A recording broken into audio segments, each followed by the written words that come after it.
Hello friends, आजच्या व्हिडिओमध्ये तुमचं पुन्हा एकदा स्वागत। आज आपण बघणार आहोत एक काना व दोन मात्रा असलेले शब्द, म्हणजेच औ स्वर असणारे शब्द।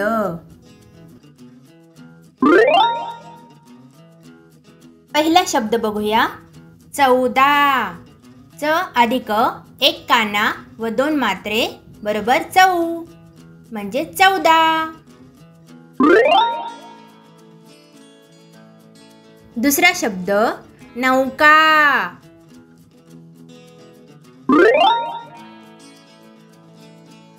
तिसरा शब्द आहे हौद, म्हणजेच पाण्याचा हौद।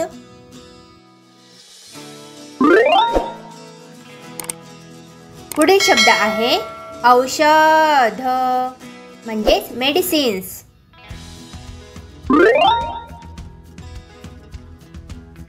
औष्णिक।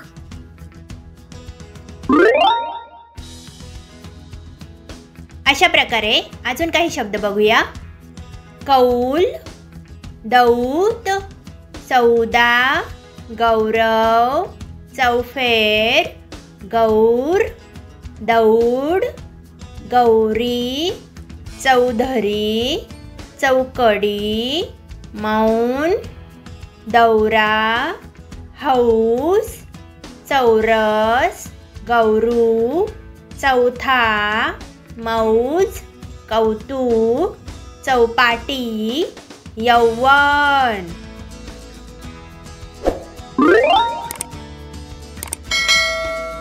अशा प्रकारे आपण बघितले औ स्वर असणारे शब्द, म्हणजेच एक काना वर दोन मात्रे असणारे शब्द। त्याची आता छोटी छोटी वाक्ये बघूया। मौजच मौज, दौलत, गौतम, कौशल व गौरी चौघे खेळगडी होते। चौघे खेळत होते, जवळ चौकोनी हौद होता, हौदाजवळ चिखल होता। गौरी हौदाजवळ गेली आणि गौरीचा पाय घसरला, ती धपकन पडली। दौलत दौडत आला, गौतम दौडत आला, कौशल सुद्धा दौडत आला, ते पण घसरले, धपकन पडले। चौकडीची फजिती झाली, सगळी मौजच मौज झाली। अशा प्रकारे आपण बघितले एक काना आणि दोन मात्रा असलेले शब्द। पुढच्या व्हिडिओमध्ये आपण बघूया अनुस्वार असणारे शब्द। पुढचा व्हिडिओ आपला शेवटचा व्हिडिओ असेल, त्याच्यानंतर आपण मॅथ हा सब्जेक्ट स्टार्ट करूया, म्हणजेच गणित शिकणार आहोत आपण। तोपर्यंत Goodbye.